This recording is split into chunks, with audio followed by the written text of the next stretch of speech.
Hello, hello, and welcome to another Sunday Superversive live stream. I am your host, Benjamin Wheeler, and today I'm here with Anthony Marquetta. How are you doing today, Anthony?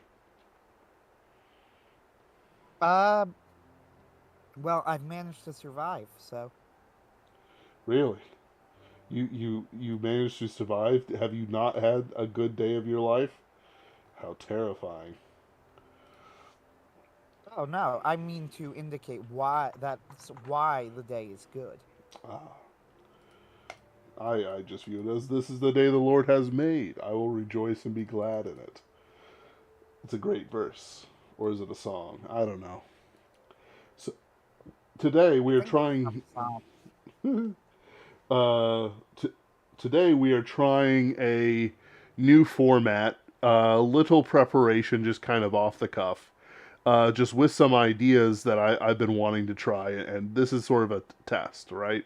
This is a test run of this thing, and we're going to go over two lives. Um, in contrast, not really in contrast to one another. But in the sense of like these are two lives that we can take lessons from and ideas that aren't really talked about. It's the same with like Plutarch's Lives. I don't know if you've read that, Anthony, but it's well worth a read. One of the things that always astounds me is that like Julius Caesar took 6 months to get to Rome when he crossed the Rubicon. Like there was half a year. That whole thing was half a year long. You know what I mean? I do. And it's like my Zoomer brain can't even keep a diet for half a week. But here's Julius Caesar keeping the same energy, crossing the Alps, and eventually the Rubicon. Absolutely amazing. So to that end, I'm going to talk about Timoleon, a general who fought against Carthage in Sicily around the 400s BC, while Anthony will be talking about Hannibal, ever famed and almost ever victorious. Though it's not really about the things they did, right? I'm not going to give you a pure biography of what this guy sort of went down on, but rather sort of talk about the things around him. And I think that there will be some interesting contrasts that will bring up some really, I don't know, things to think about. This modern world we live in is very decayed, very weak, very soft. Where new males and beta males rule over um, nothing, but chads are ever put down. My Chad of the week, though I don't think I'll use that because it's a little too cringy, is Timoleon. Timoleon was a Corinthian, born around 410 or so, who worked for the who was part of the government through birth. He was a mercenary captain, and during different times he fought many different battles. It seems that he had strange moods and personality differences compared to his countrymen. But he was born during a time of great Greek expansion. Most of the time, you hear about cities in the Mediterranean and they have a Greek ancestry. Many of them come from this time period or before. There seemed to be a group that expanded out a couple hundred years ago, which produced things like Ephesus. But then there's this expansion, which produced cities all over the Mediterranean. Like I can only describe it, they went from one end of the Mediterranean to another. So his brother, at the first turning point of his life, that we care about. There's always little decisions that a man makes through his life that define who he is and how much power he has at certain points. but he was successful, as a mercenary, as a fighter, and most men in Greece had at least the capability to be mercenaries and fighters. Until he continued in this until his brother became the sorry, until his brother had a conspiracy to become the tyrant of Corinth. Now, this was a time of high spirit. This would be equivalent to the Wild West, except without the U.S. government. Every city was its own master, and every city's master could change with the tides. So his brother attempts to take over the city, and Timoleon kills him. There is some question about how much provocation was given, but in the end, he was a kinslayer, and it didn't matter that it was for a righteous cause. He was exiled from the city. Um, and of course, I'm covering over a lot of things. There were many arguments between him and his brother Timophanes, to not do go through with it. But in the end, it came the way it did. Uh, there's a lot of anecdotes, uh, not quite anecdotes, like they come later in his life, his cleverness, and how he fought war. Uh, that Timoleon, despite being sort of a strange man in Greek land, had a very deep well of information, knowledge, and wisdom that he constantly drew from uh, to run his life. So even though he was a kinslayer, I believe that there was a great deal of purpose behind that act, that he valued the freedom of Corinth from at least the tyranny of his brother more than he did his own family and his own purpose. So even though he went into exile, to various places, and I believe continued working as a mercenary. I don't think he just like hung out. Men who just hang out for however many years tend to lose their edge, right? They lose what they have. They have to keep busy. Uh, he was brought back after Corinth agreed to help Sicily against the Carthaginians. Nobody knows who called for him, but he was chosen by a unanimous vote. I believe that that's a sign that he was very active, but he was active in exile. So the lesson for this that I've always kind of thought about is that if you are in exile from something or somewhere, the hell is what you make of it. Alcibiades is another famous example where he was exiled from Athens again and for the final time, and he stayed in what was essentially a castle, and then he saw some Athenians going to fight some Persians. At least I think that's the setup for it, and basically said, "Guys, you don't want to fight this battle. The sun's going to be bad. The river's going to be bad. It's just going to be a bad time. You're all going to die." And they're like, "Screw you, Alcibiades," and he let them kill themselves, against the force. They didn't, even though he had tried to help them, the enemy basically said, you're Alcibiades. You're a pretty cool guy. That's all right. We do the same in our position. Which, it leads us to remember that Alcibiades had a strange and charmed life. But I don't think the same could be applied to Timoleon. There's, how do I want to put it? There's a certain edge to him, a certain je ne sais quoi that keeps him interesting, keeps him active, but at the same time does not give him the luck of Alexander or Julius Caesar. He's a workman, and even though I don't really want to go over the entire like Sicily campaign, there's a great deal of non-luck in his choices and in his actions. He has a certain pragmatism about him that, sort of doesn't lead it to the fortune that is ascribed to Alexander Julius Caesar or even Hannibal. Uh, he won an immense victory. uh, because he smashed the Carthaginian army while they were stuck in a river, while they were crossing 70,000 to 12,000.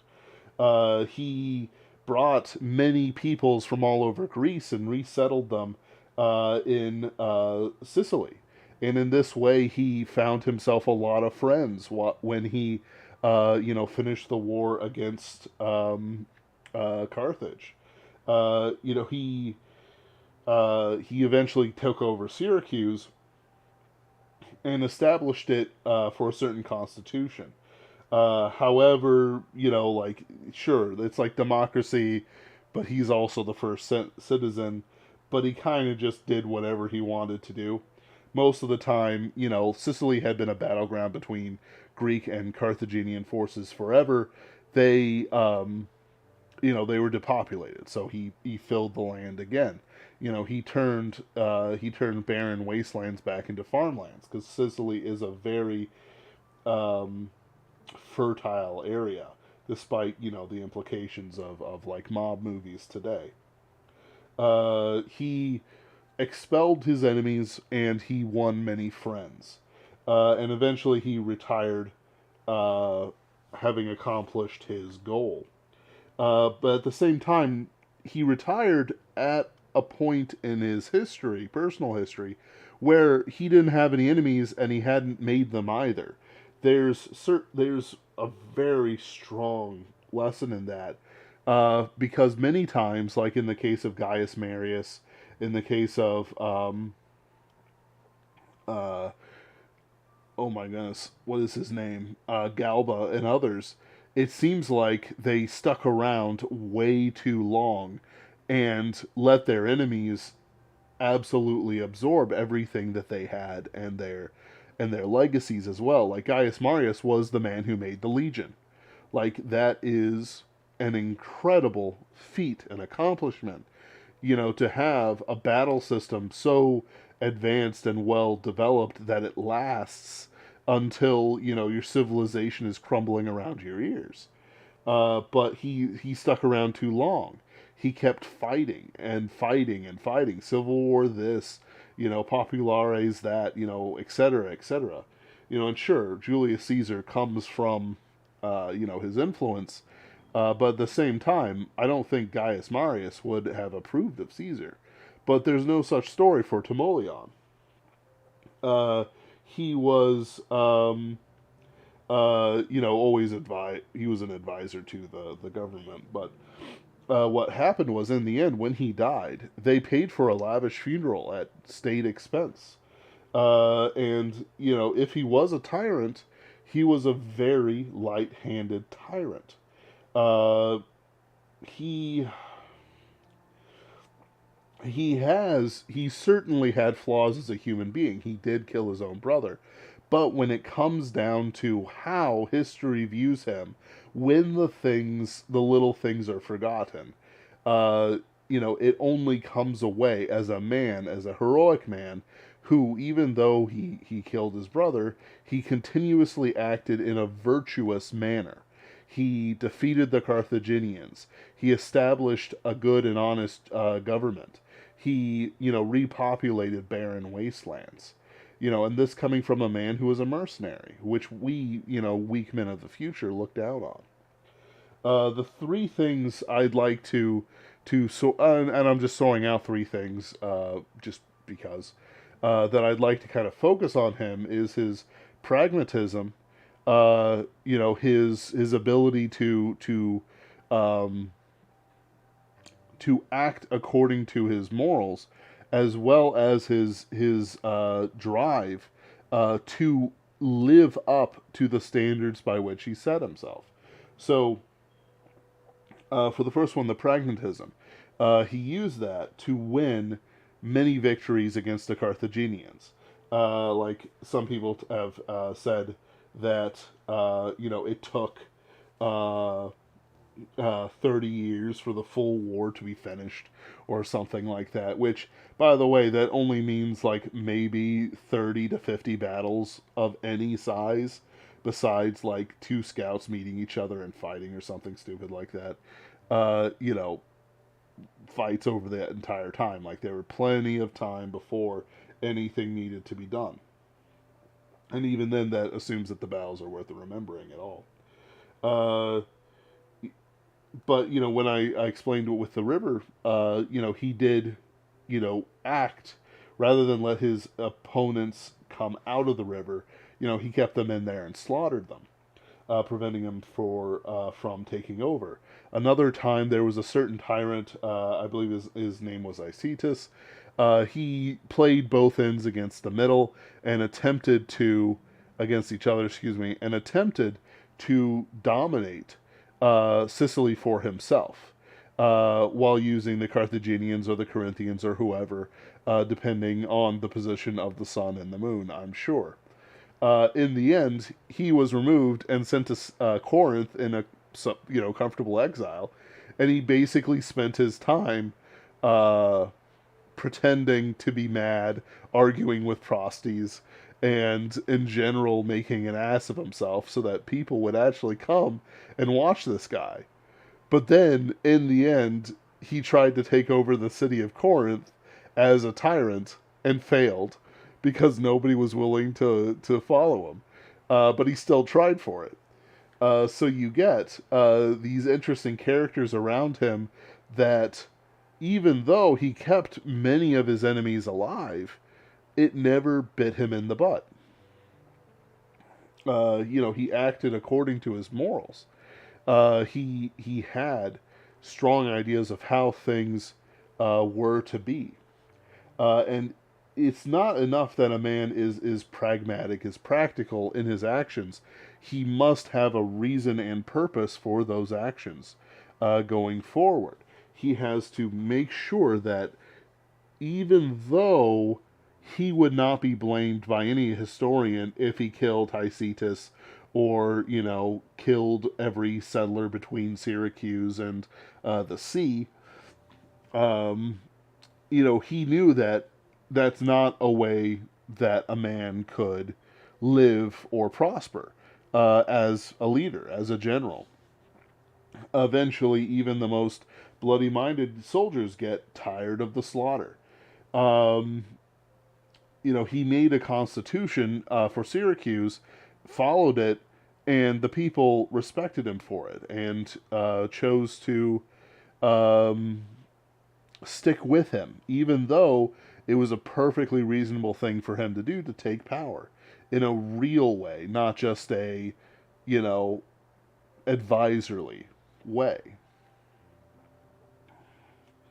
It, how do I want to put it? It it's an example of a life that's spent doing as he wilt, but doing it well. I believe, like, so there's, how do I want it? Like, it's hard to do it because I wasn't planning on. Let's see. So Timoleon's no.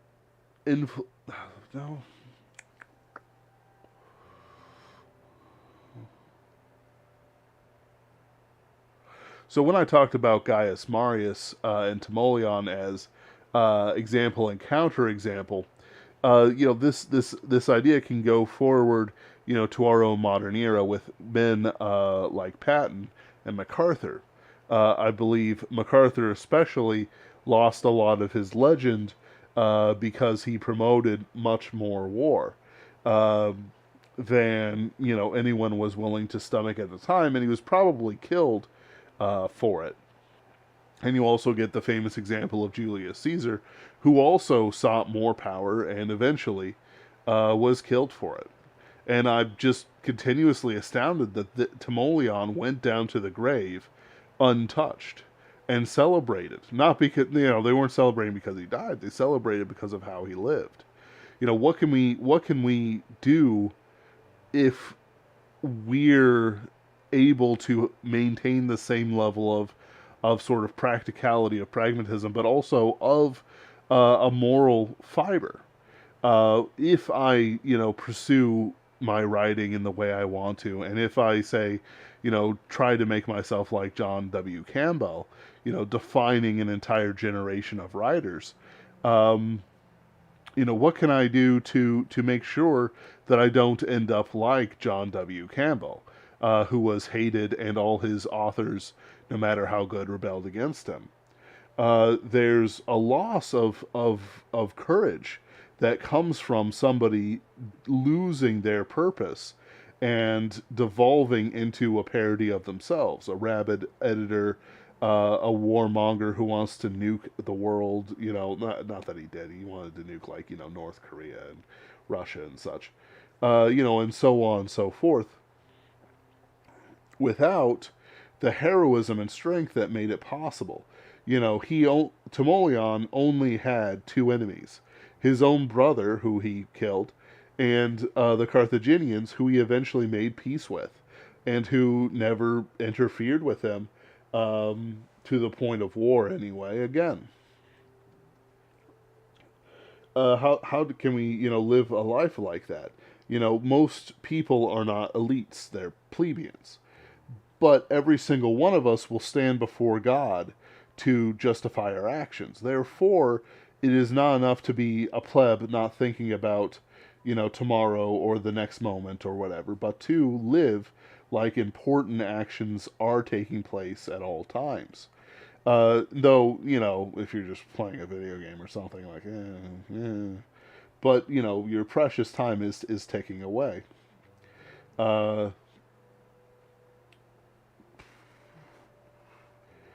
to use that time in a way that, even though you're in exile or metaphorical exile, when people need somebody like you, they call upon you to come back. How does that look? How does that experience it? How can we translate that experience into our current world? It's hard to meet people who are truly moral.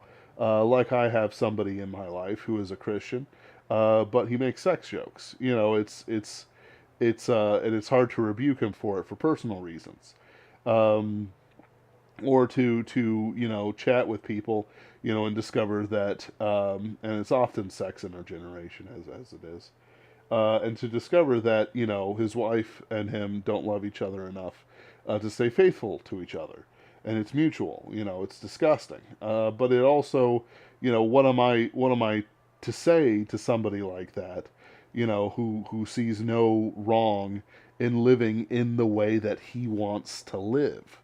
Um,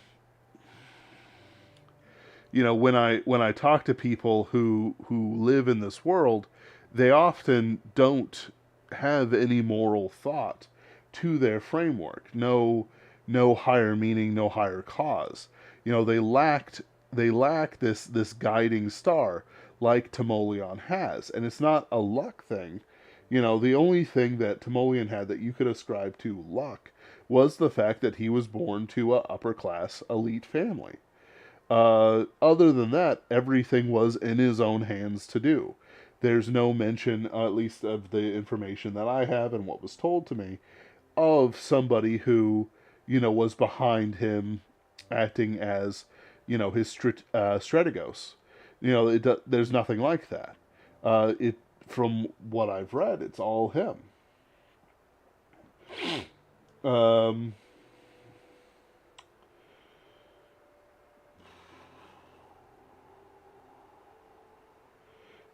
when it comes to the elite, the plebeian and patrician dichotomy, which we all have, the middle class only exists sometimes at the best of days.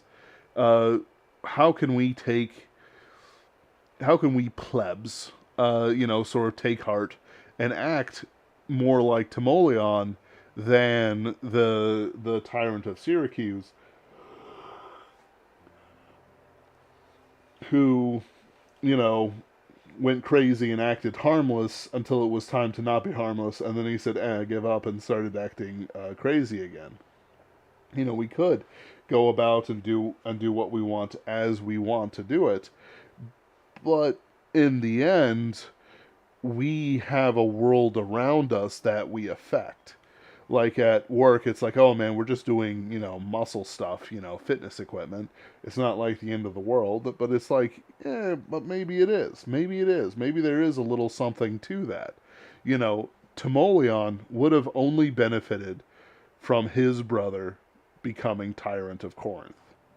There, his brother would not have betrayed him. They were, together. They fought with each other. There were times when they saved each other's lives in the various wars they fought in. When they were young.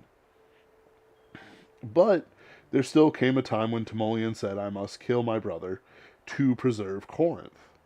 He put that above. He put the needs of the city, the civitas, the people. Like the whole thing, right? Like it's not just a city, it's not just a people, but it's the whole group of them at once. And he laid down his brother's life for that, and as well as his own reputation. You know, uh, there's can I make a sacrifice of, a hamburger, from McDonald's, or will I just feed my fat face forever? Will somebody take a drink of alcohol, or will they, choose to keep their wits about them? There was somebody who was at one of my workplaces, who was drunk and he smashed a TV. So not only is this punk, embarrassed, we know who he is, we know to look out for him, but he's also out $1,000 for the TV. Um, or he could have chosen jail and he would have been sued and he would have paid $1,000 for the TV plus court fees, more than likely, so on and so forth. If that's a more common state for men and mankind, how can we hit heights that these exceptional men, especially men like Timoleon, who, like I said, does not have much of a luck factor about him. Fortuna was blasé about his existence on the best of days. Uh, he how can we live like that? Like I believe that I have quote unquote bad luck. I don't believe it like that, but like how some people say like it's a literal goddess who rolls the dice on you. But I mean in the sense of like I will split my pants up the front in front of my company's best client, which actually did happen. It's ridiculous. I'm wearing thick jeans. Why in the world would it split? So on and so forth.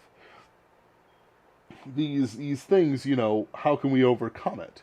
Well, by being ruthlessly pragmatic and having a moral center that is not sacrificed for temporary pleasure or power. Uh, the the bloody mindedness to think things through without worrying about social pressures or the pressures of some outside force that does not mean good for you but evil.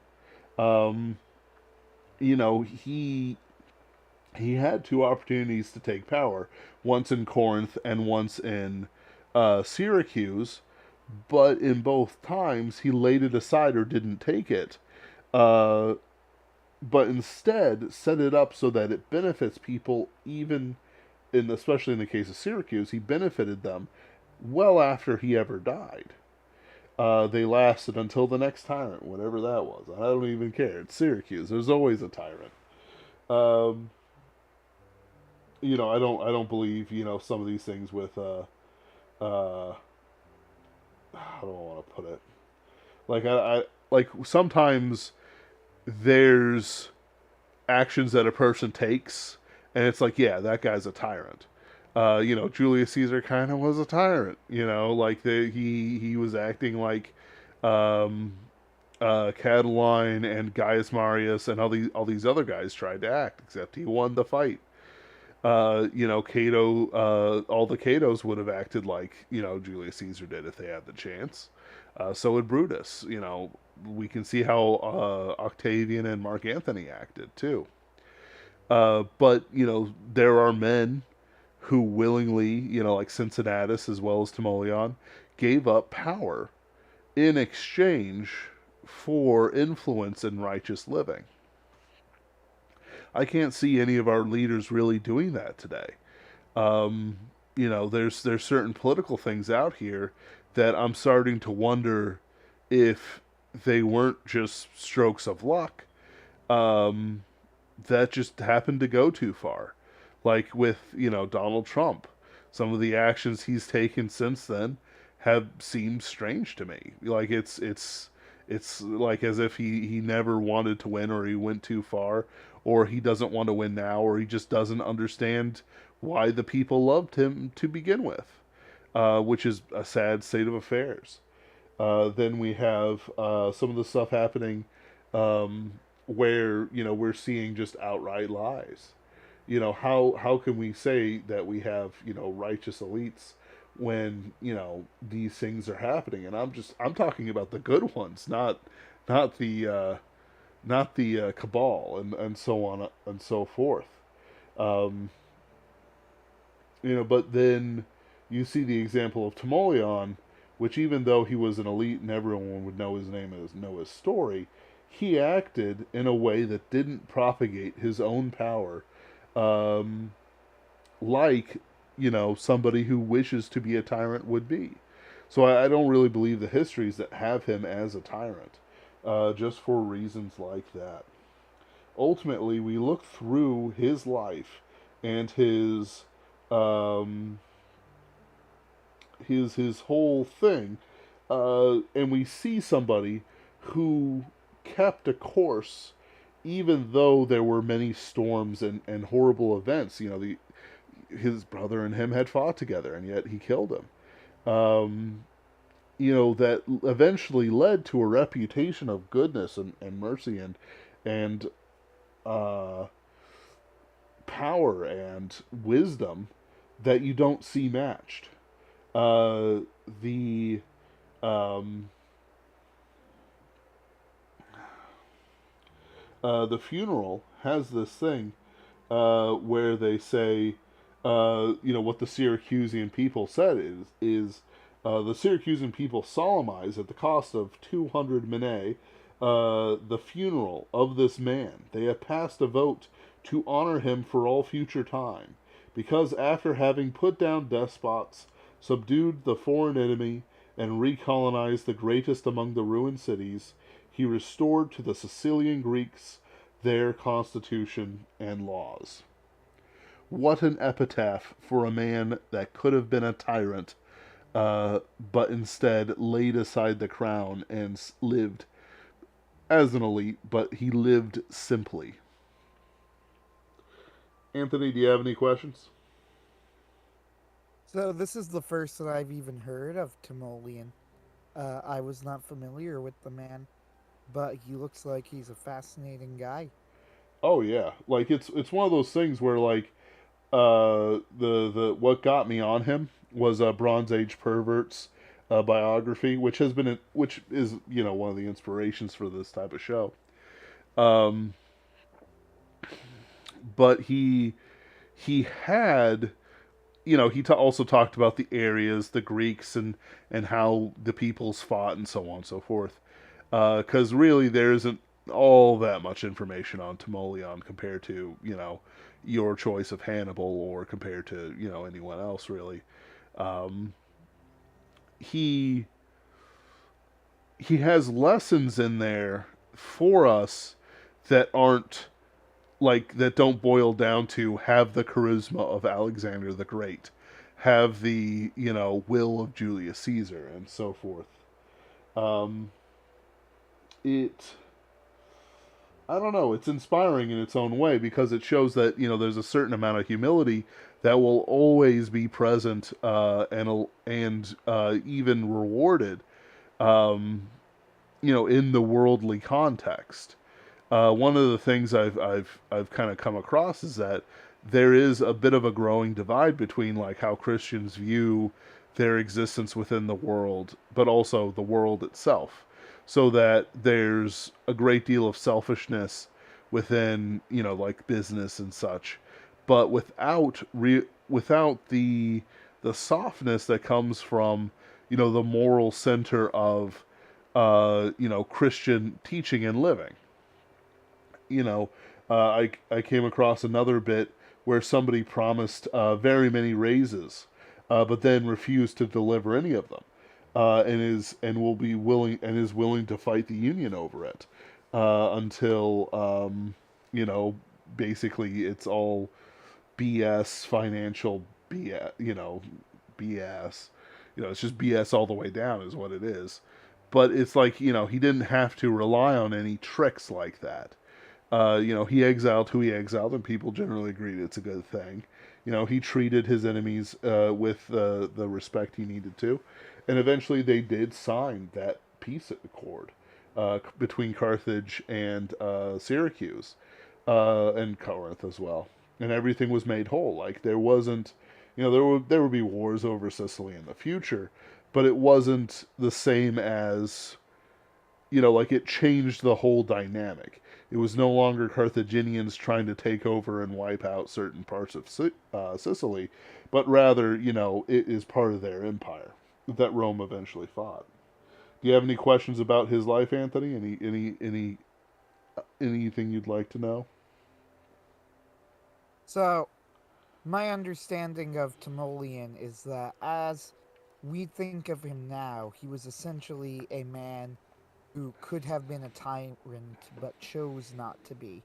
Similar in the vein to much I don't know. I don't know if I would say there are going to be people who dispute what I say, but similar. How about this? Similar to the reputations of men like Washington and Cincinnatus. Yep.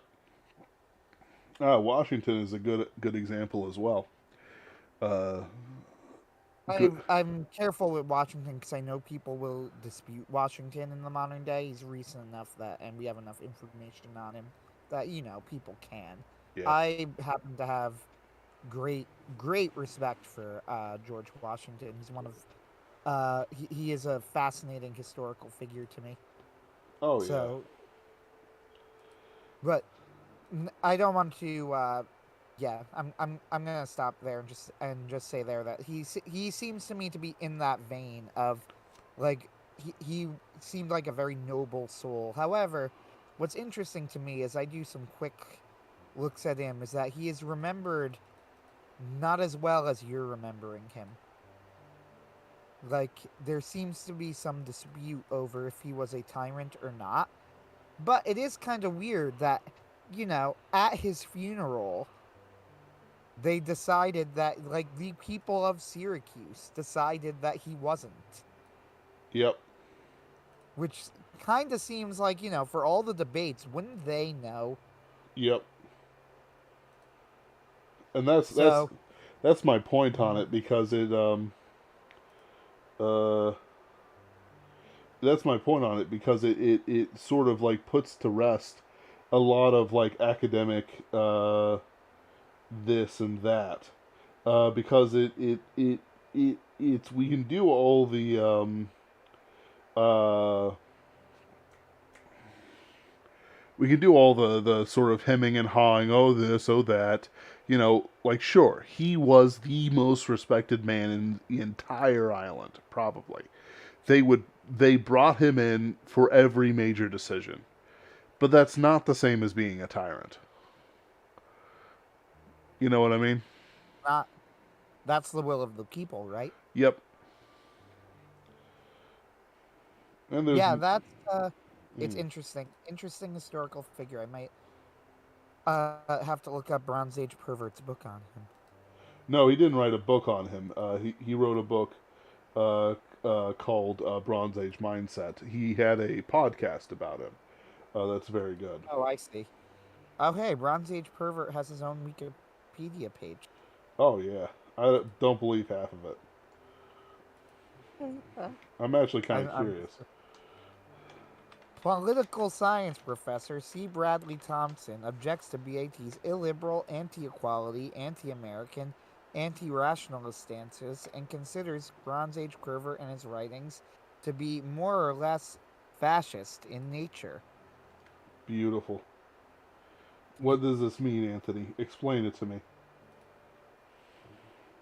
Uh, he's not a modern day liberal. Oh, okay, good.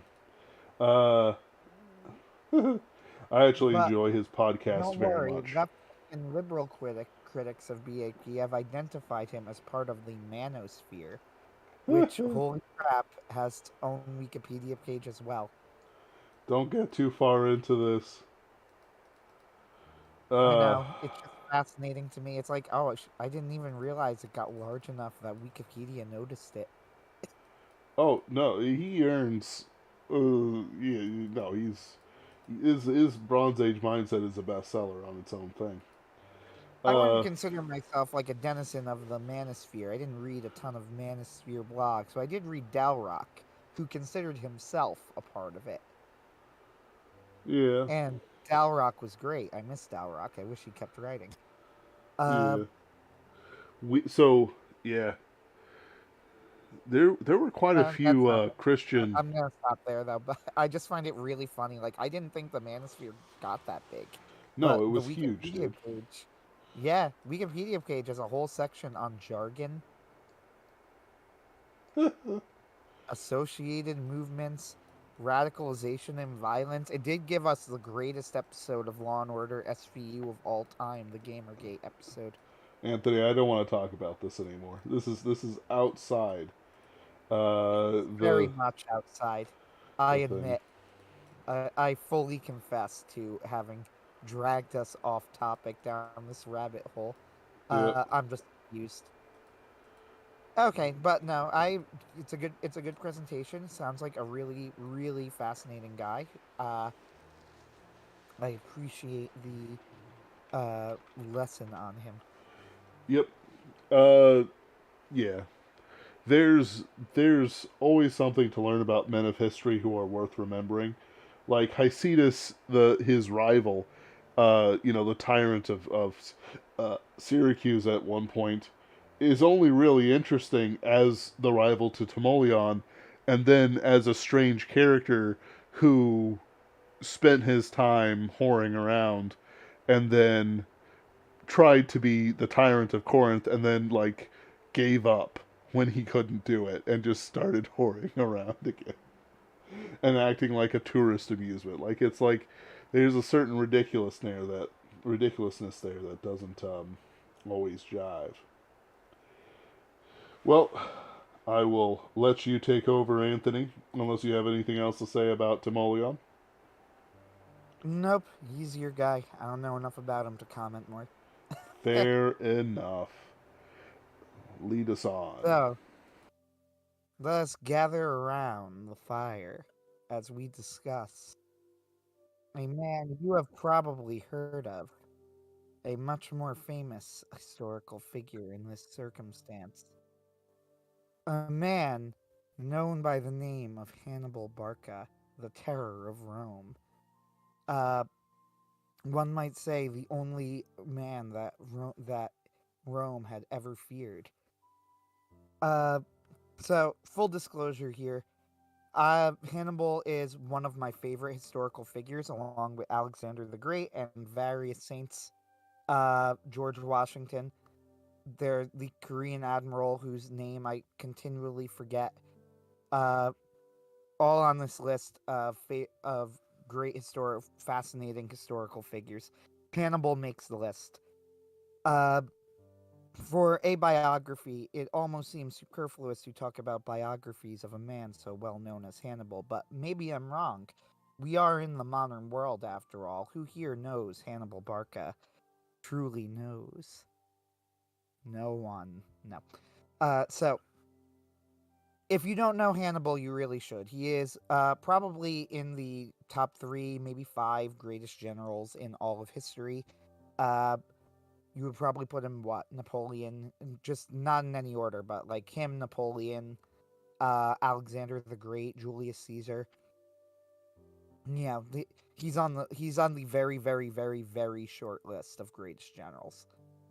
Uh, he was, and his story is one of bloody vengeance, and it's also of the tragedy of being a great man in a little world. Uh, Hannibal Barca was a great man. He was not only a great general, like he was actually great a great person. He could do things besides be a general, which not many people remember. but is true. He was a genius in statescraft as well as warfare. But he was single minded. So, Hannibal was the son of Hamilcar Barca, who was the leading Carthaginian general during the First Punic War. We need to give a little bit of background of what's going on here. At this time in world history, uh, the 200s to 100s BC, there were two great powers in the Mediterranean area: the Roman Republic, not yet empire, and the Carthaginian Empire, or I think they might have technically been a republic as well. Uh, but they were an incredibly corrupt republic. Uh, Hannibal was a member of the Carthaginian Empire. Now, we we did not have a lot of information about Carthage, and I'm going to keep the why a bit of a secret because they reveal for later in the story. But we never had that many records from them, despite them being so widespread. All we really knew about them is what was given to us by the Romans, and the Romans hated them. So it was always a pretty fair question of how much could we trust about Carthage.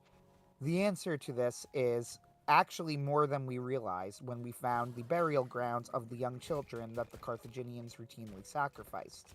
The Romans reported this, nobody ever really knew how true it was or wasn't, and as it turns out, it was completely true, and we are almost sure that they probably had sacrifice of infants on a mass scale. So they were a brutal culture, and this was the culture that Hannibal was a part of. Now, I want to emphasize, as I've done when telling the story in the past, that we are in an age where there are no winners here. Uh, you know, it's not like the Romans themselves were particularly good people.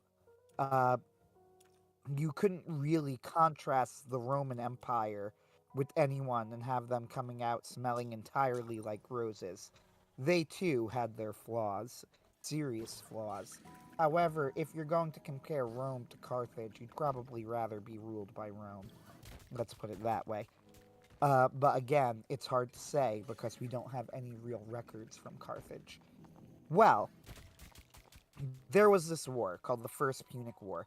And the general in charge of this war, or the principal general of the Carthaginian side, was a man named Hamilcar Barca.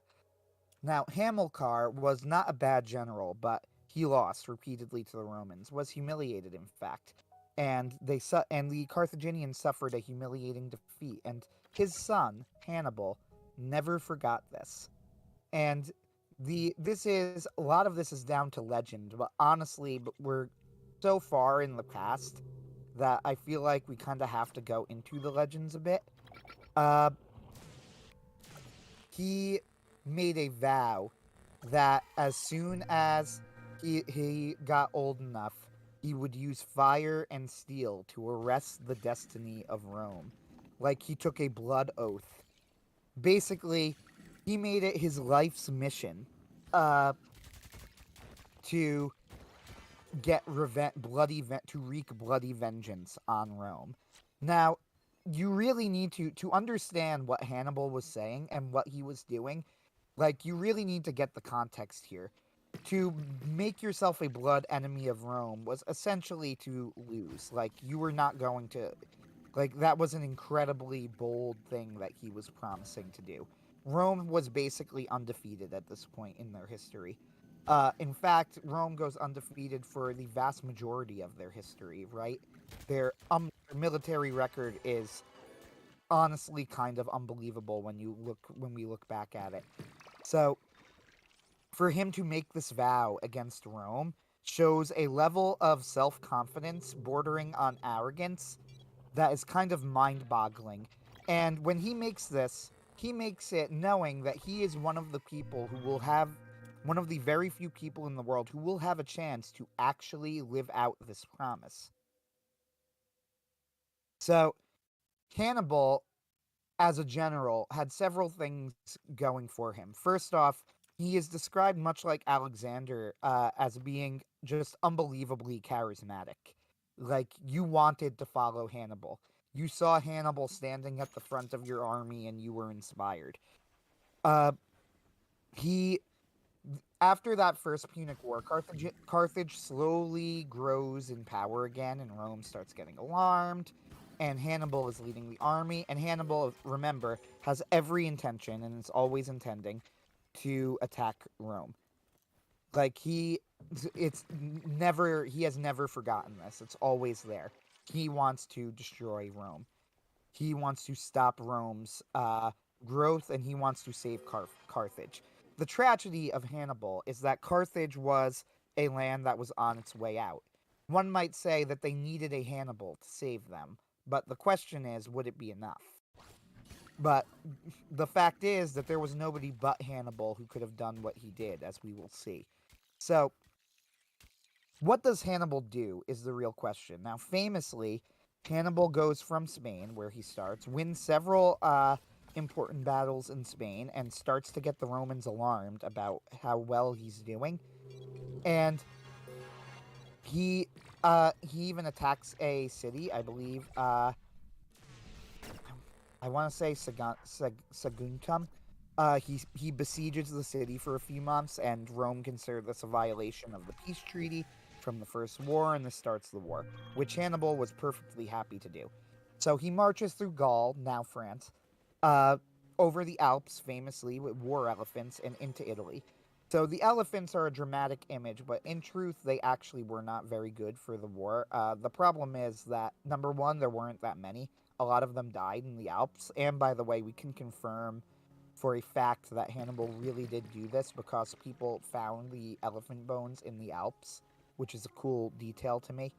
But second of all, it's just a matter of once the elephants are very intimidating the first time you see them, but once the horses get used to it, they move slower and they're a larger target. You know, like they're good for shock value, but not much more. And there just weren't that many of them. So by the time he got into Italy, so that wasn't really the threat. The Hannibal was leading an army of mercenaries, but there's one notable thing to Hannibal's career. In fact, it's incredibly notable, and it is this. Not once in his entire career do we ever hear of Hannibal having to hold off a mutiny.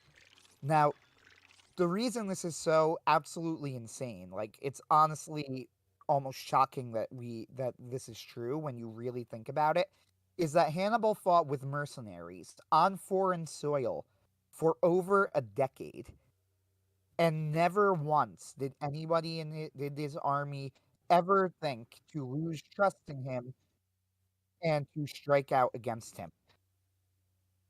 So Hannibal was that magnetizing of a leader, for one thing, but also he was that good at what he did that his men implicitly trusted him. Hannibal in Italy now, the Romans are really alarmed after he's won his victories in Spain and Gaul, and he's managed to make his way over the Alps, which had been considered more or less impossible. You know, but he did it. So he's there, he's in Italy, and he wins three great victories. Now, if you want, I'm going to vastly oversimplify Hannibal because I'm not a general and I can't explain the details. I don't know enough. But he essentially wins what his great strength was as a general more than anything else, besides his magnetism that kept men loyal to him, was that Hannibal figured out that the key to winning battles is that you make the enemy fight you where you want them to fight you. He was an absolute genius at manipulating the enemy so that they would always fight on land that he had picked in advance specifically for the battle. Bradford Walker says Hannibal, had a state properly backed him, could have made good on that oath.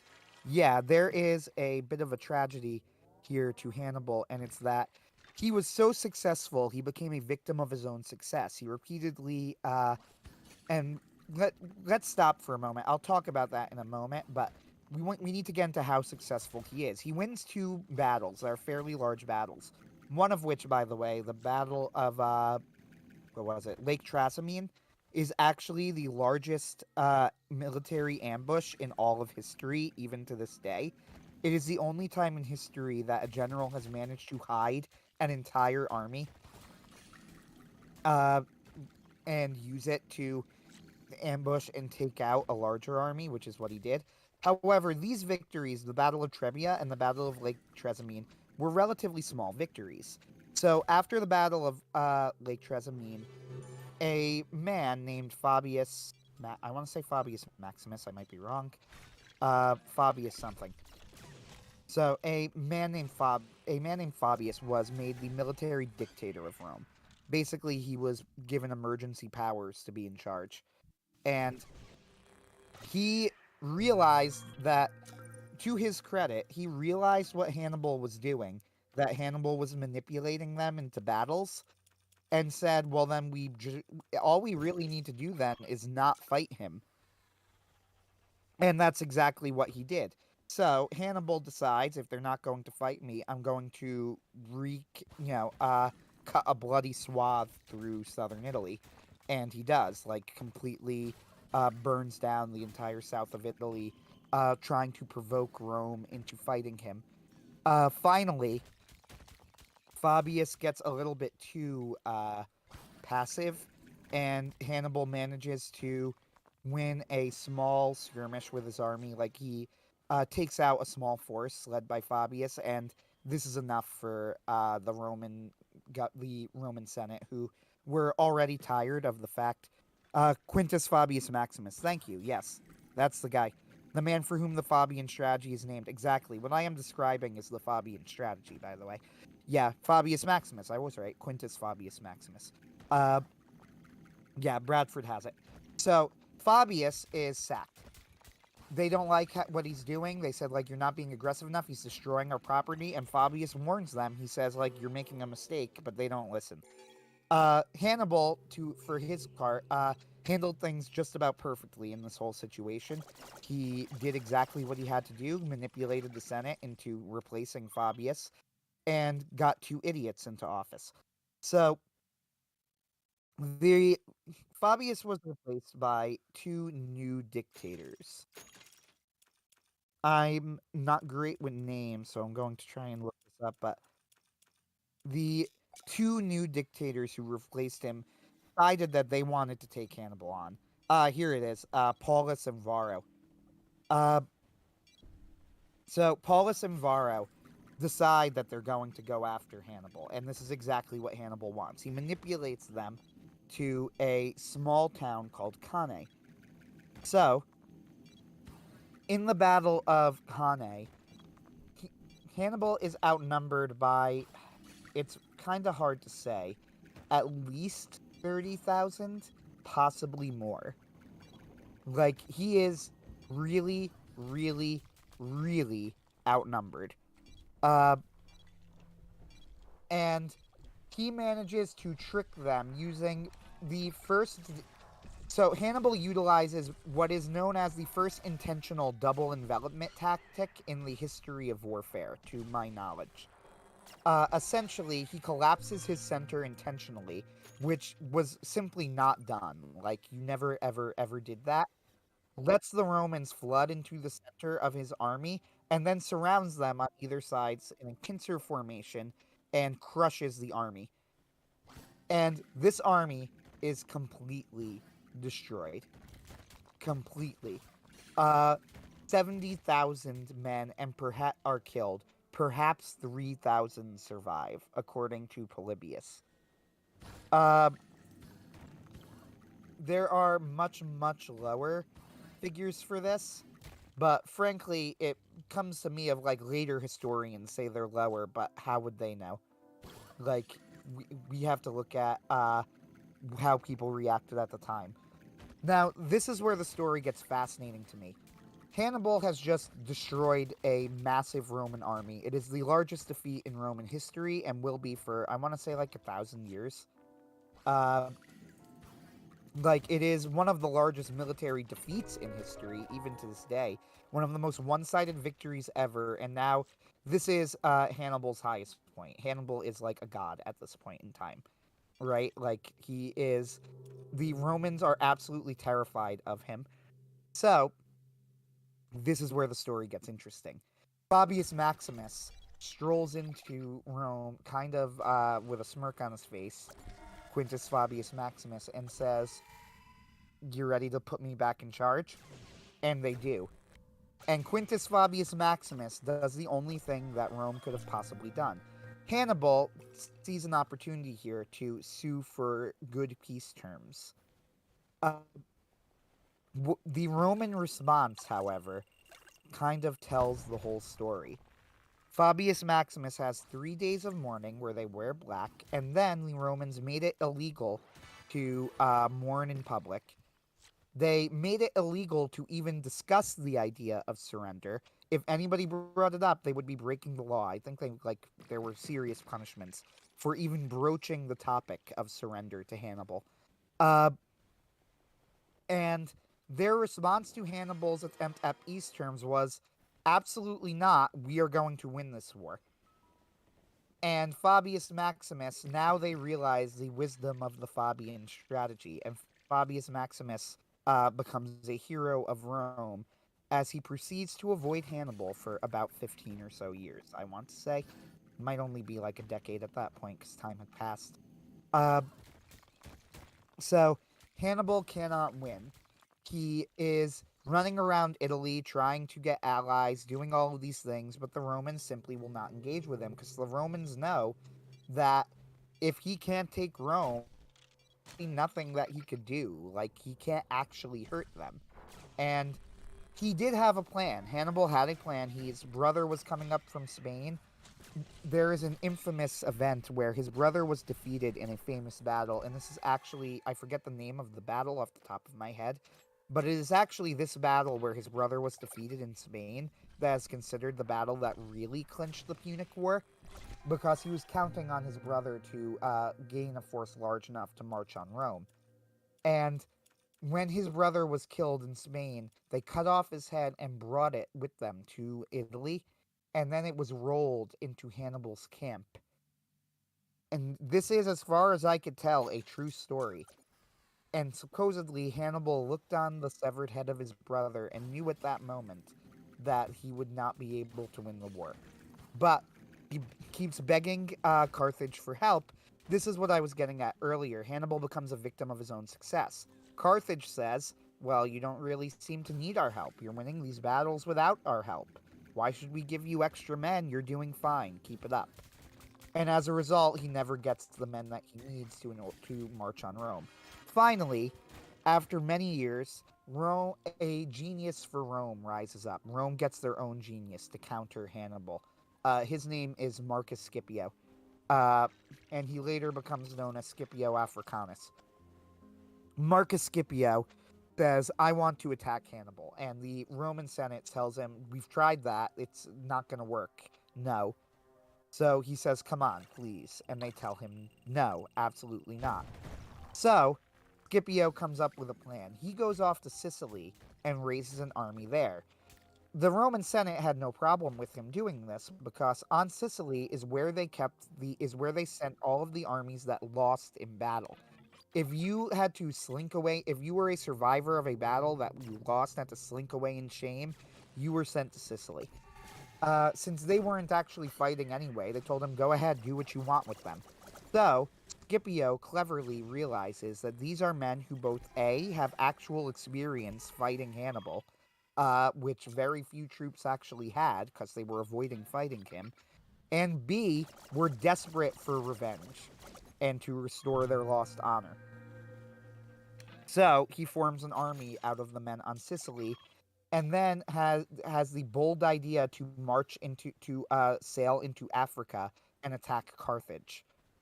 The Carthaginians panic, and at this point, Hannibal is forced to flee Italy and sail back to Africa to meet this army because otherwise, Carthage, the city, is a sitting duck. And he meets the army, and Hannibal loses the one and only battle that he loses in the entire Punic War, the Battle of Zama. And in the Battle of Zama, he is decisively defeated, and Rome wins the war, and Hannibal is defeated. Uh, by the way, Scipio and Hannibal had met previous to this, trying to negotiate peace terms, but they never come up with anything. Well, after the Battle of Zama, and they come up with peace terms, Hannibal, remarkably enough, due to the mercy of Scipio, for which, by the way, he was highly, highly, highly criticized by the Romans, never quite got so bad that his life was really in any danger. But they did not really like it. Uh, so what I mean is, if he had been less of a noble, uh, if he had been less of a noble, he might have seen himself in danger. But he was part of like a very high-ranking family, so the Romans couldn't really do anything to him.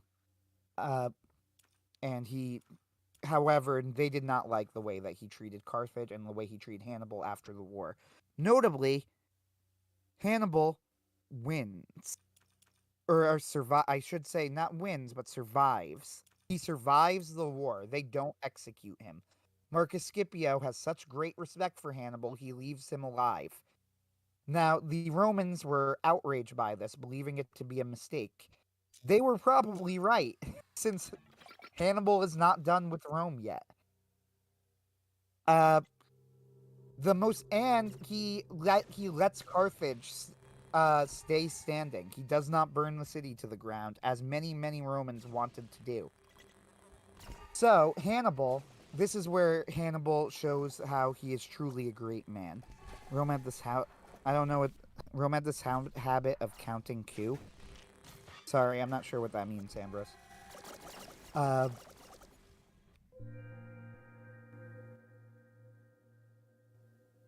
oh, the triumph. So you're referring to the triumph? Okay, yeah, they did. Yes. That's why they were shocked that he let Hannibal go. Kind of. Hannibal goes back to Carthage, and the city of Carthage at this point was unbelievably corrupt. They had like noble family, 150 noble families or something who were running everything. They were skimming from the Bank of Carthage. This was well known. Everybody knew that they were doing this. Hannibal gets elected to a minor position that didn't really have that much power, but he's incredibly popular. And Hannibal kind of restores the power of this area, of that position, that minor like senatorial position. And remarkably, he figures out that there's this corruption going on, puts a stop to the corruption, and because he puts a stop to the corruption, there is enough money that is left in the bank just because the noblemen were not skimming from it anymore, that they are able to pay off the Roman taxes without raising taxes on the Carthaginian citizens. So you have this remarkable thing going on here where Hannibal steps in as in a minor political role, reforms the entire system, fixes the National Bank of Carthage, and somehow has them back to being like a rising power within just a couple of years. And this is where the Romans start to rumble against Carthage again. Cicero famously ending each of his speeches with, "Oh, and Carthago delenda est." Uh, Carthage must be destroyed. Hannibal, though, our boy Hannibal, the nobleman, he makes enemies of all the wrong people doing this. They can't kill him, because if they kill him, there will be a riot. But they come up with a trumped up excuse to force Hannibal out of the city and out of power, and thus doom themselves. This is what I mean by Hannibal was a great man who was working for small, petty people who did not know how to use him. And they doom themselves by not appreciating him and by not realizing the incredible asset that they have in Hannibal Barca. Well, Hannibal, for the rest of his life, he continues his mission to wreak vengeance on Rome, hiring himself out to foreign armies. There are some magnificent quotes from this era of Hannibal's life. For example, I forget the emperor he had hired himself out to, but there's an amazing story where Hannibal it hires himself out as like a mercenary general to a foreign king, and the foreign king shows Hannibal his army, intending to like brag about how powerful they are, and asks Hannibal, "So what do you think?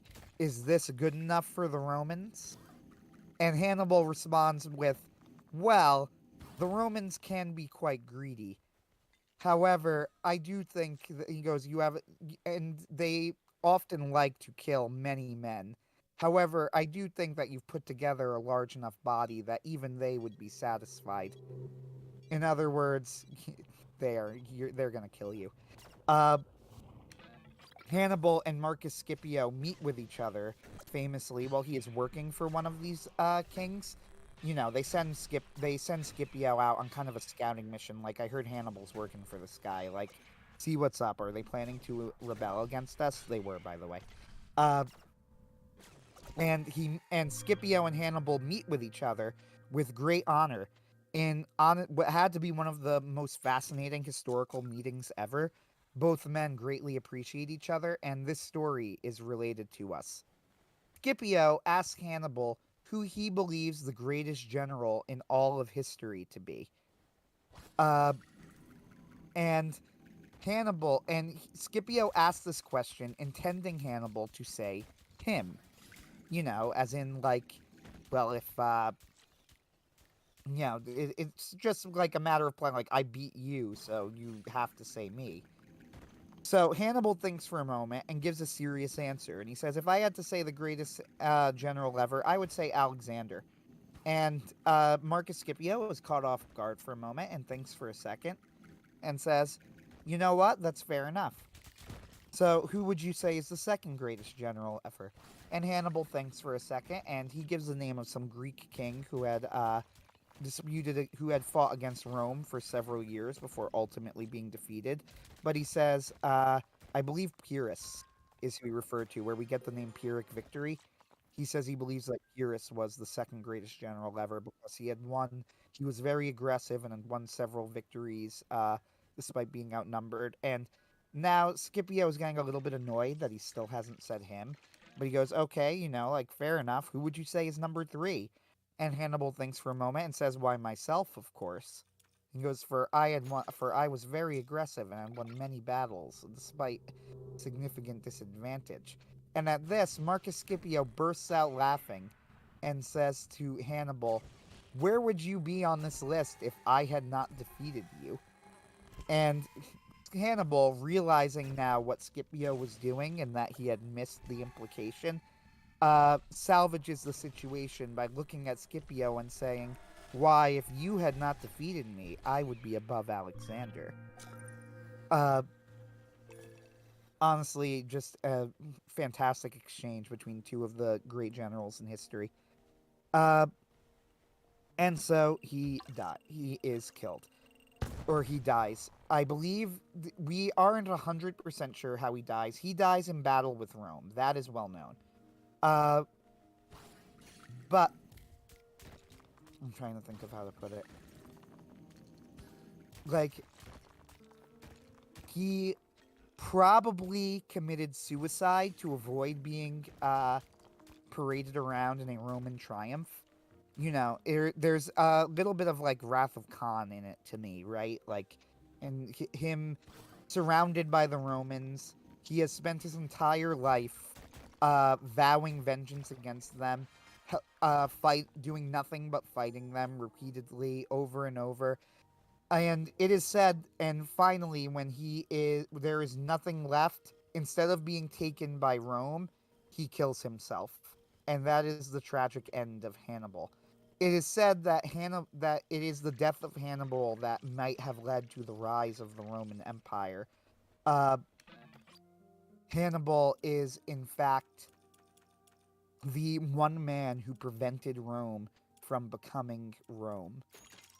That it was his genius that kept them in check, so to speak.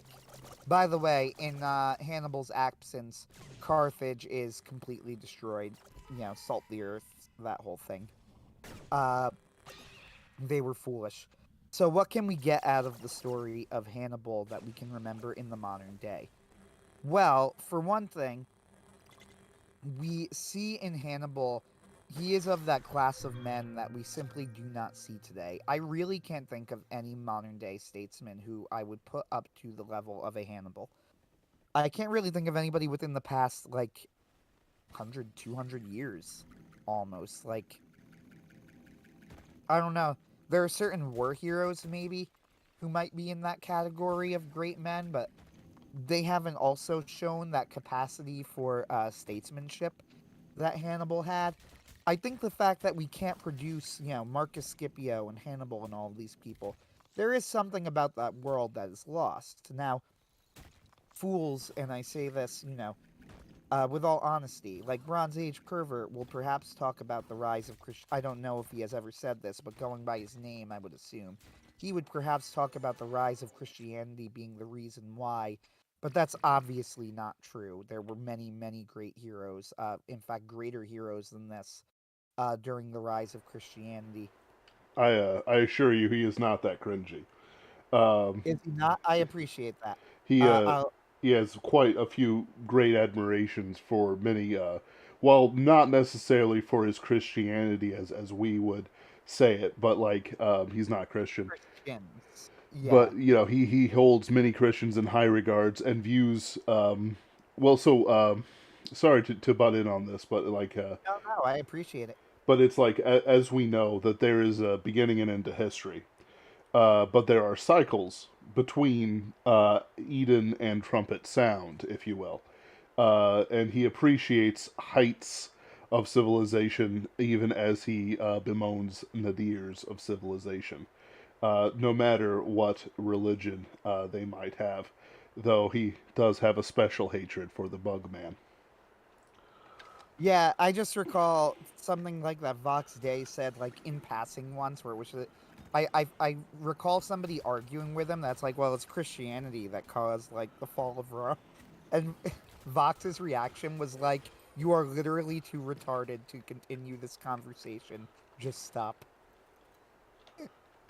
He's like, I'm not even trying. He's like, I'm not even trying to insult you. You're just obviously too stupid to be here. Like, just shut up. He's like, I'm not even going to to benefit that with a response. But continue Uh on with the lessons in Hannibal's life. yes. So the lesson of Hannibal's life, the I think there is something that we could see, that we could take out of the fact that we are now in a world where we can't create men such as Hannibal. And like I said, I don't think it's at all a consequence of the Christian world. Like I think that that would be a ridiculous thing to say. In fact, and I'd even go so far as to say that the Christian world can baptize some of the issues of Hannibal. But there's something about the fact that we're in a world that does not produce great men anymore, right? Yep. Like that's just kind of gone. And there's more thinking of how to put it. I'm sorry, I'm trying to get the right words out. So, if you want to talk about like the driving force behind Hannibal's life, it was vengeance, right? I think Yes. this is pretty clear. And Hannibal himself was very clear about this. I'm not putting words into his mouth. For the pagans of the time, this would not have necessarily even been a dishonorable thing to be, right? Right. Uh, but we in the Christian world can look at Hannibal and see that perhaps there was something in the genius of statescraft that Hannibal did have in him that was lost in his single minded pursuit of vengeance. Like, he spent the end years of his life essentially hiring himself out to foreign governments to fight, and unsuccessfully, against the Romans. Now, it is true that though his fights were unsuccessful, he perhaps did better against them than any other man ever could have, but he still lost. Like, what if he had used his genius in another way? What if he had used his genius for statescraft to negotiate with Rome? Now, he did negotiate somewhat with Marcus Scipio. In fact, he does an incredible job of it. Uh, like he, but Marcus Scipio was very much the exception. He could communicate with Marcus Scipio because Marcus Scipio respected him. Scipio himself is a type of man who was. I would also consider Scipio a great man. Uh, in the same sense that Hannibal was a great man. Not necessarily a good man, but a great man. He was known for his morality, he was known for, all of these things. Hannibal kills himself with suicide, and we in the Christian world know of suicide as, in a sense, This is a bit oversimplified, but it's like the one unforgivable sin, right? However, Hmm? Ambrose says Patton maybe is duel with Rommel, closest the modern world gets to Hannibal and Scipio. I consider Patton way too flawed to put him on that level. I don't consider Patton a great statesman, and also, frankly, as a general, he won some great battles, but he also had some major issues. Uh, And Pat, with Rommel, there are some things that get in that people have gotten into.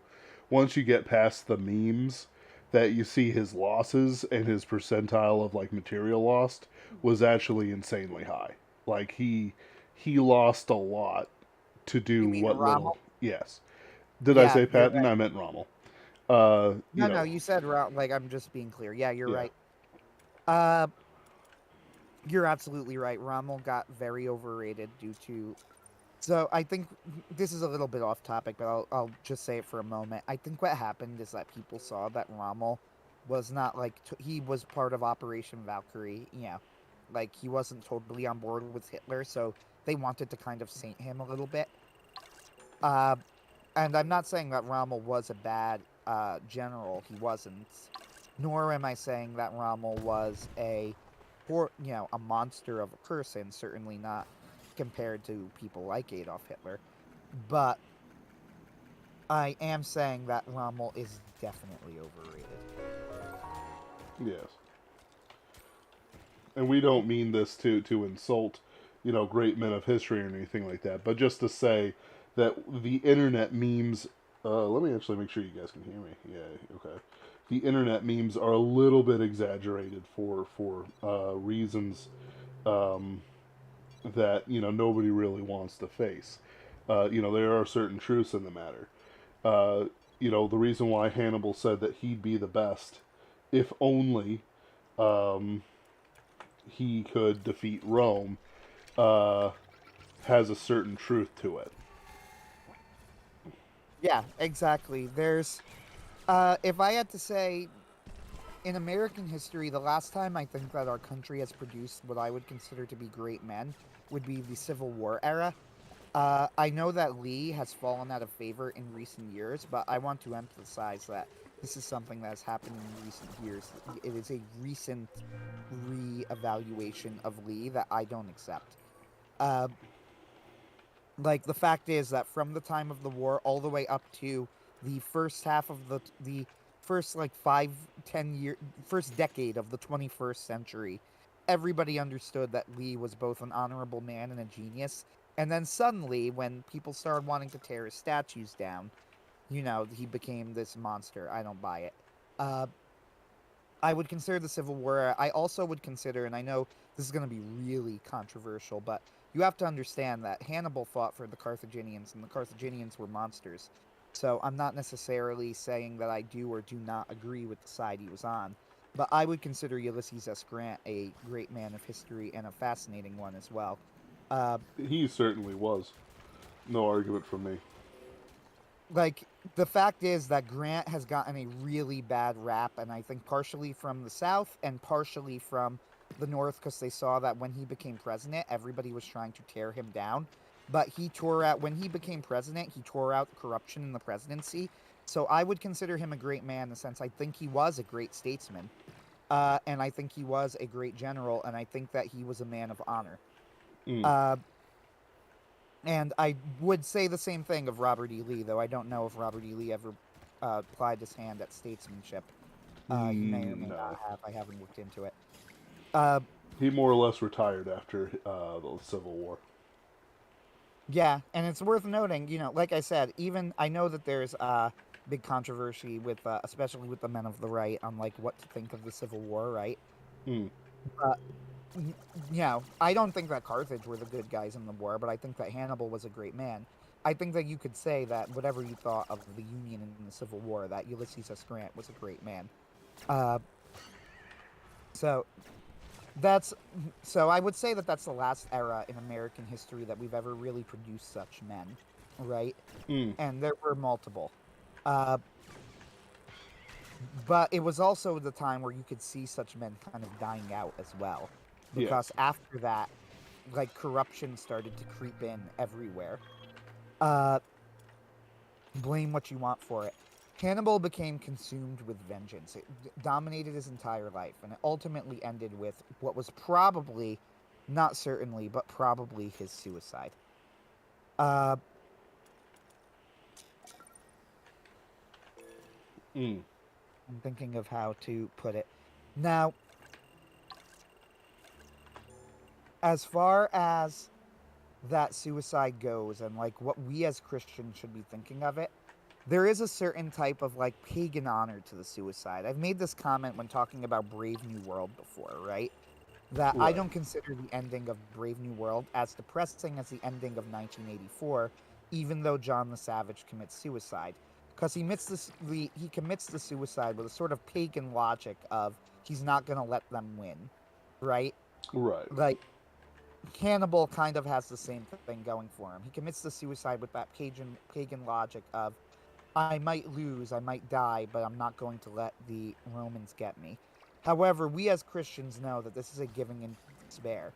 That the proper thing to do in a situation like this is to wear your defeat boldly and die proudly, standing in front of your enemies, uh, n- owning what you did in your life, repentant of your sins, and ready to face your God.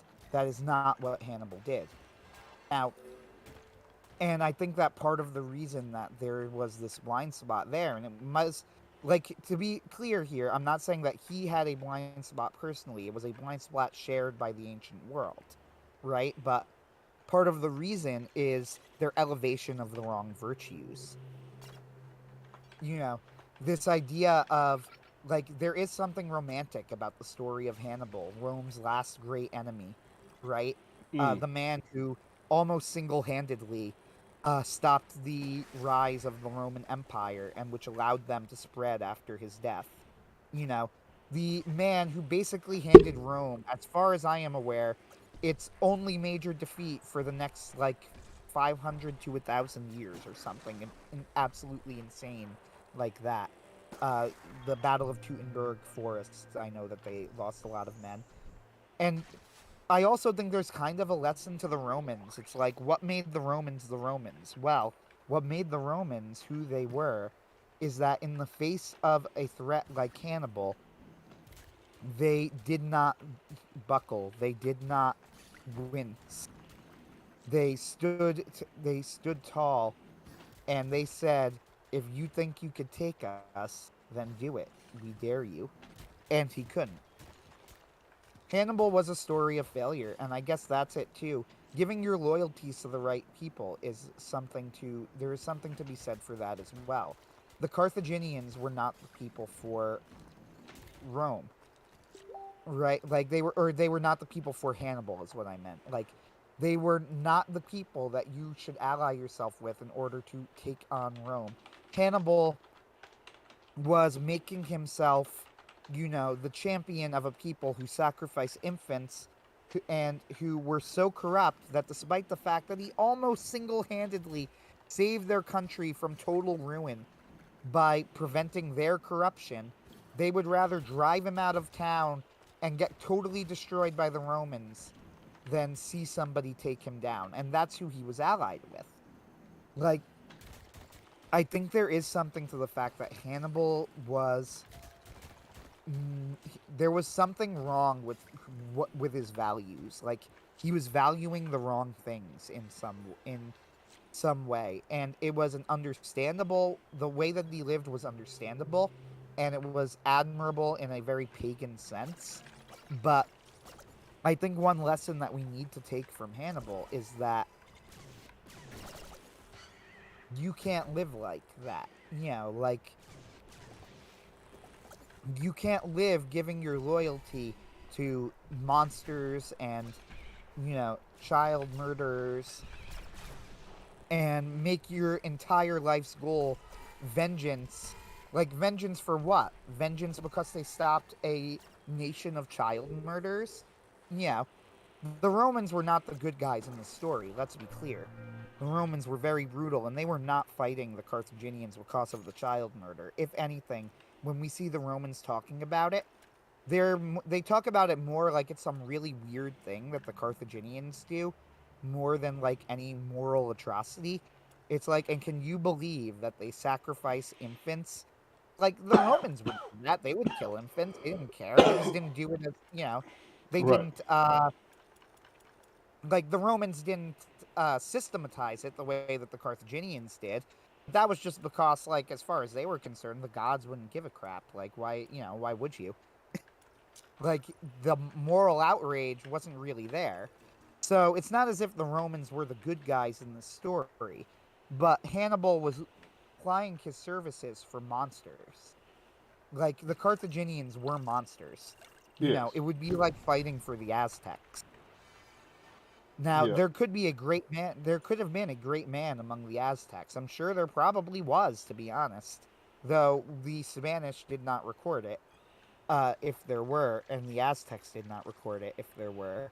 But at some point in their history, however, that doesn't mean that by fighting for the Aztecs, you're doing the right thing. However good of a man that you are.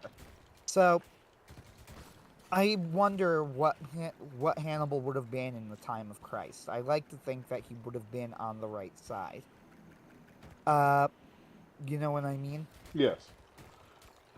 But we'll never really know that. And you could say too that there was nobody he could have fought for, right? That there were no good guys in that area, but he dedicated his life to fighting for people who were killing babies. Now, I am going to also open up the fact that if you are thinking of modern day America and thinking of people in the armed forces and who they're fighting against, you should be, and I'm trying to make you think. Like, that's the point. Any commentary on this, Ben? I'm struggling to get across, like, what is the lesson we could take? I mean, it's hard to say that there's, be an incredible leader and, like, be a tactical genius are, notable things, but I think the lessons are more meta of, like, we don't live in a world that can make that sort of person anymore. It's so the intention isn't just to, like talk about a guy's life. It's to pull like certain lessons from it. Like you have some good lessons. Who are your masters? All your martial courage for evil still makes it evil. The Romans are the good guys because we love Rome. Not because we're looking at it. Like if you look at the Song Han Wars of China, it's like on one side you had mountain bandits and vicious, fighters, and then on the other hand you had cannibals, where the Song Emperor brought forth one of his concubines, had everyone agree that she was beautiful, and then had her killed and eaten. Like it's like you know the song where the emperor, I believe the song where the emperor at the time, but that doesn't make any side like morally good from a Christian perspective. Now, I would say that Rome is the good guys in this fight because of the baby murder, because it's Rome, and because they were they had a certain virtue to them. But I'm not disagreeing with you in the sense of, oh, you're wrong, Anthony, you're wrong, but in the sense of how I view it, there's certain implications there. I don't like there are certain things which are fundamentally disgusting, but then there are certain things that aren't. Like the Romans, if they did not want a child, they left him out. But there's also a pretty strong implication that there was a network of people who essentially gifted children that were quote unquote left out and made sure they got to poor swineherds and such, families who couldn't have their own children. This happens in certain myths, uh, more often than you think it should. Though who knows? Um, the the thing with Hannibal, like for Timoleon, I know you didn't know him. I didn't really mention his martial courage, even though he had immense stores of martial courage, because that's not really the main thrust of his life. He was as courageous as his Carthaginian enemies, but he was smarter. in the sense of Hannibal, Hannibal has this immense martial courage. He has all these things that are true and virtuous. Like he tore out his own infected eye when, he had to. Um, but, you know, he was blind. He was blinded by his hatred. But the thing is, there's also a certain virtue in it because I would love to live and act in a way of Hannibal and to never be a friend of the world, never be a friend to Tor, etc., etc. There's a certain je ne sais quoi to it that makes it romantic. Um, but it's one of those stories of history that just has something to it. Yeah, Hannibal's always been, he's a very romantic figure to me. And if I were, like I said, I would put Alexander the Great on that list for a variety of reasons. Because Alexander the Great is somebody who we know in the Bible, like, I'm pretty sure he's referred to as fulfilling some sort of prophecy. Yeah, So, if, like, he is genuinely a man of prophecy. yeah, Uh, amazing. so, Like I love it. like, that's the thing about Alexander the Great. When he speaks of himself as, like, being a great, he speaks of himself as, like, fulfilling some sort of cosmic destiny. We know for a fact as Christians, like, we would have to say, like, he actually is. Yep, You know, like, he's not entirely wrong. And yep. this is why I've seen people kind of criticize Alexander the Great, where it's like, I'm somewhat, I'm on the fence there because I get the point. It's like, what's the justification of attacking these people or whatever? But on the other hand, it's like he literally is stated as, like, I think what he did was he let the Jews go back to Jerusalem. Maybe I can't remember No, that was exactly. Cyrus the Great. Yeah, and Cyrus is the only Gentile who's ever referred to by the term Anointed One or Messiah. Yeah, Uh, in the Old Testament. So he does something though. Like I am sure of this. I just he can't remember what it is off the he. top of my head. Alexander did something. There's things I don't know, and there's interesting stuff with like different people thought they were men of destiny in the same generation. Like Memnon of Rhodes also thought he was a man of destiny. Even as he's fighting Alexander the Great, until finally the gods, God, I mean, decide it for him by wrecking his ships in an immense storm, proving that in fact his fight against Alexander was futile. As an example. Yeah, the plus Alexander is also one of the most quotable men in history. He has several unbelievable quotes, like when Darius and Hannibal does too. Like those stories from Hannibal are some of my favorite stories. But uh, Alexander the Great supposedly Darius offers Alexander a deal. Like he says, you could have half of Persia, right? Like, and he refers to him basically as a lord. Basically, Darius is like pissing his pants at this point. Yep. So this is actually like a really, really good offer. So Alexander holds a war council, and I forget the name of the guy did, but he asks like everybody there. It's like, so what do you think I should do? And his second in command goes, if I were Alexander, then I would take this offer. And Alexander looks at him and says, and that is why you are not Alexander. And it's like we fight. Uh, like he has comments like that all the time. Also, Right. I am pretty sure that Lowengram in Legend of the Galactic Heroes is based on him and his relationship with Weisschen. Sounds Who about said right. Weisschen? But whatever. Yeah. Anyway, yeah, Hannibal is, yeah, it's fascinating. I feel like it's a tragedy that Hannibal, who Hannibal fought for, where his loyalties lied. Uh, it's a tragedy the era of history he was in. Like Hannibal as a Christian would have been a fascinating thing, and I don't know what we would have seen there. Like, would he have been like a St. Louis? Would he have been something else entirely? It's interesting to think about. It is. But he lived his life for vengeance, and he failed. I mean, that's really the takeaway from Hannibal, is that he was a fascinating guy, but ultimately, in every endeavor that he attempted to accomplish, he failed in all of them. Ultimately, uh, it sounds horrible to say that and unfair, and in a sense, it is, because he did better than anybody ever would have done. But I think there is something to, like, there is a lack of there is a genius to Hannibal, but there is a lack of wisdom there. Yes. He Like, he he had the fire, but none of the enlightenment, I guess I'll say. he didn't know, right, he didn't know how to pick the right causes. He didn't have the right causes in mind, and in a sense, he was like a man of destiny as well, right? He made a Yeah. vow that he would, but at the same time, that doesn't change it. That was a choice that Hannibal made. You know, he didn't Mm-hmm. need to say that. He didn't need to make that choice, but he did, and it drove his life, and he failed. Like, there's no way around it. And it's not fair, and it's not, it's like he failed. Like, what a ridiculous thing to say. He did better than anybody in history ever possibly could have done. He's probably one of the top 5 generals in all of history. And yeah, it's absolutely right.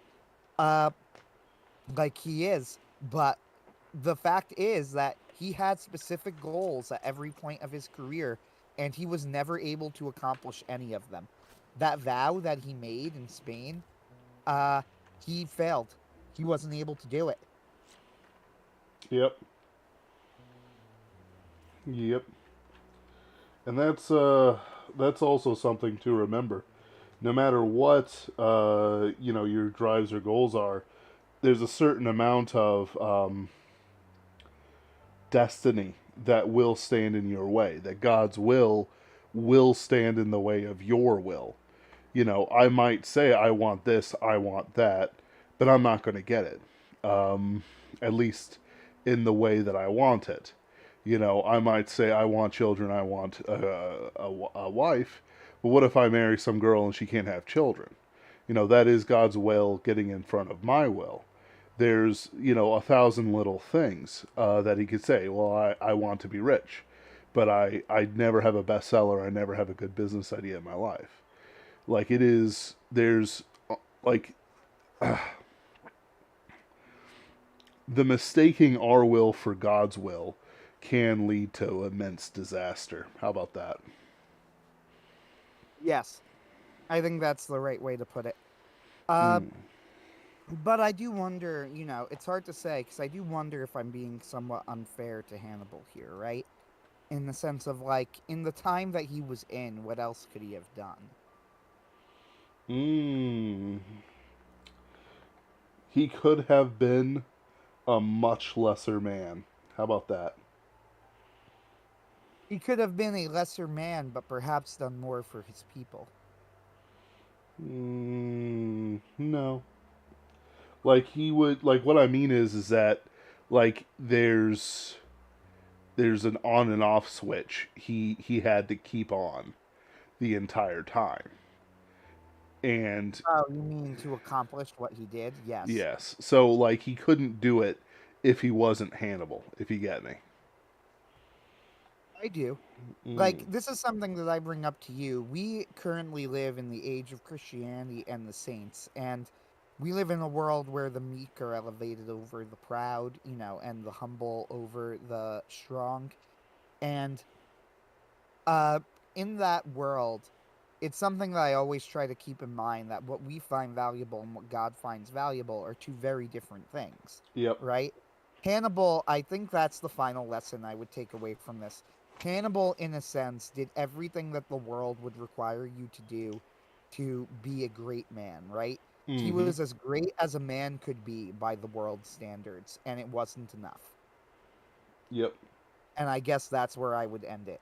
Like, you cannot be a greater man than Hannibal. He was great in statescraft. He was great in honor. He was great in war, right? Like, Yep. he he was a genius. There was no one who was an equal to him except maybe Marcus Scipio on the battlefield. And there was no one who wasn't equal to him in statescraft who was alive at that time. I mean, I don't. We're yeah. I'm thinking Julius Caesar, but I'm like, no, we're well past him, or we're well before him. Uh, Don't yeah, shame me in front of the Roma boos, Anthony. No, no. like you say that, but I'm thinking of the years, and I'm actually not that far off. But whatever. 200 years plus. 200, like less than like 100 something. No. Less than 200. No, look at the timeline. Didn't he die in the hundreds BC? Who? Hannibal. So hold on. Second Punic War. I don't know. The point I don't even really care. The point is that So Julius hold Caesar on. No, is not no, this alive. is important. The It's not Second important. Punic War was 218 to Not important. 201 BC. And Julius Caesar. I can't believe you don't have Julius Caesar's birth date memorized. Was I don't 100 have BC. I don't have any dates, so I am right.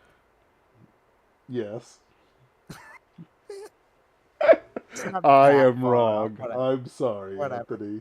I'm Uh, sorry. I've warned you. I've warned you not to go there, Ben. You didn't listen.